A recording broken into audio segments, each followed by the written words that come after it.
Hi there, this is Manny with Classic Auto Repair. I'm going to go over the repairs on the 64. The truck is ready to go. Just kind of want to get you up to speed on what we did here at the shop.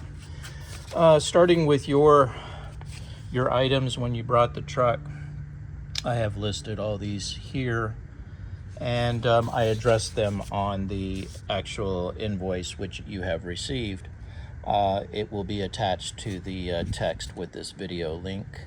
Parts, there wasn't a lot of parts, but we needed Freon to charge the system. I had a couple of parts on the air conditioning system that were bad and needed replacing, which included the Schrader valves, and the O-rings had a leak, and let me show you where those are located.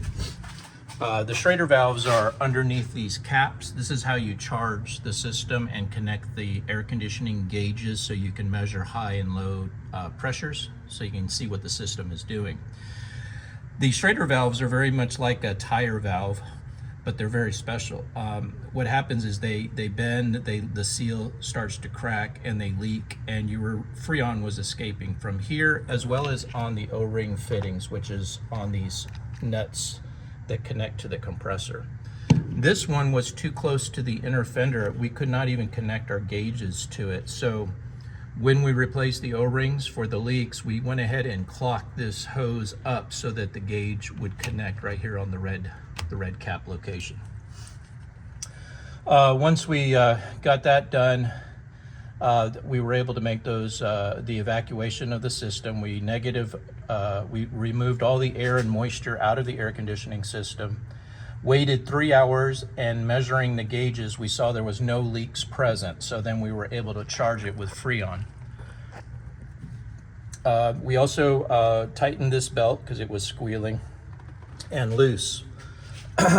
So when the AC system was completed, I charged it and then measured the temperatures at the dash vent. And I was at a really good temperature, about 50 degrees. So that's where you want it on an R134 system. The problem was when you drove the vehicle, got it on the road, I kept a temperature gauge in the vent of the dash, and it would go up to 70 degrees, 80 degrees, and I didn't understand why until I got back to the shop and I did a test. Basically, I crimped off your heater hoses that go to the heater core from the engine. This one, and then there's another one down below there. When I did that, when I drove the vehicle, it stayed at 50 degrees and cooling was restored. The problem was your heater valve, which is located down here.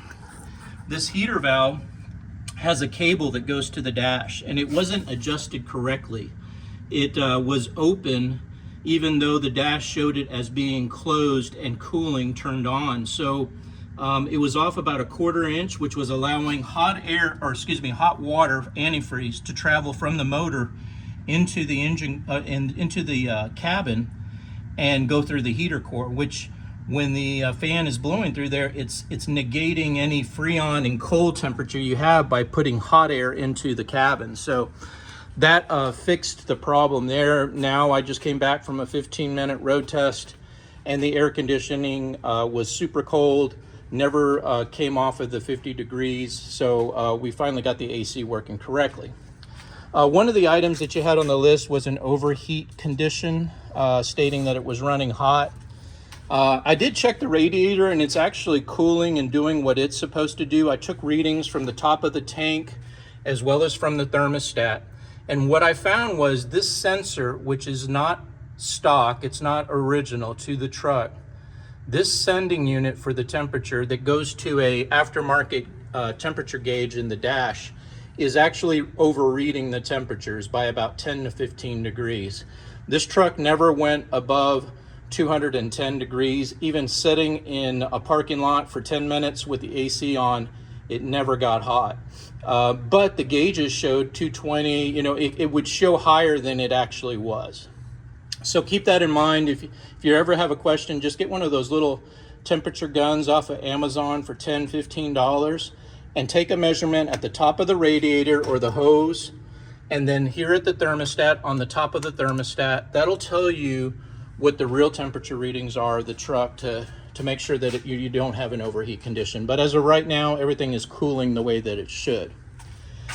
All right, so then running down the invoice, I had the AC parts, and then I had some brake fluid because I did bleed the brakes as requested. So I'll get to that in a second. I went down the new vehicle inspection, and it did really well. There was just the loose belt, which I did tighten. Let's see. Transmission, I cannot help you with that. We don't support any service on this truck for transmission replacement or drive shaft work. You'll have to take that to another shop. EFI, we do not install these or service them. I did notice that it starts good on cold, and then on hot it might stumble a little bit when you try to start it after maybe putting some gas in the truck or stopping at the bank. You have to use the gas pedal to get it to start, but which is fine as long as you know that. That's not an issue. Other than that, it performed very well on the road testing. I didn't have any problems with acceleration, hesitation, or any cutoff of the carburation. So I think the fuel injection system's working the way that it should. We went over the overheat condition, which we just discussed. Now let's go to the next page. All right, on the back side, okay, this was the air conditioning that I just reviewed with you. It gets in detail everything that I just discussed. The belts. Steering turning radius, as I discussed before, there's not much I can do on that. There's really, it's just not something that I can tackle at the shop. I don't really know, other than just getting an alignment and maybe having the drag link and pitman arm readjusted to a different location to give you more swing. It's just not something I do, but I do know that if I do any changes, they're going to be negated with the turn signal canceling cam, because that relies on the steering wheel being perfectly center, and it's not right now. I would recommend getting an alignment first, and then you'll probably see that your turn signal canceling will improve dramatically. Brake pedal too low. Again, what I did initially is I checked the connecting rod to the brake booster, and I also looked for the pin between the booster and the master cylinder. It does have a new disc brake conversion and power brake booster setup. That doesn't mean that it's the correct one for the truck, and there are a lot of different units and kits out there available, and some of them are good, some of them are not so good. Mainly for things like this, pedal travel, the way that it feels, those kind of things. But what I did is, for safety, I went ahead and I bled the brakes based on the approval, which I requested a half an hour to bleed the brakes. And the brakes got much harder. So when the truck is turned off and you pump on the brakes, you're gonna see the brake pedal is very hard, the way it should be. When you start the truck, the booster, the vacuum booster engages, and it creates a little bit of a more play and sponginess. But after 5 road tests, I feel like the brakes are in really good shape. They're stopping within specs. It's not going to the floor. There's plenty of travel that isn't going to touch the floor, so I don't feel like you're losing anything there. So I think the brakes are about as good as it's going to get based on the equipment that you have installed. These are recorded road tests from the first of the month all the way to the end of the month. Every road test is documented with any details. And as you can see on road test number 5, the temperatures at the dash vents with a 15-minute drive were at 50 degrees, no problems, good brakes, stopped within specs, no other issues present. So that's kind of what I have as far as a summary of everything here. Like I said, there's not anything else. I have it completely full of fluid. I have taken all the air out of the system, which did help. Like I said, I think that the brakes are as good as they're gonna be. And overall, the truck is in really good shape and condition for driving. I don't see anything that I need to bring to your attention. So I'm gonna go ahead and send this info and the video link to you. You guys take a look, and then we'll set up a convenient time to get the pickup picked up from the shop so you guys can start enjoying it. Thanks for watching.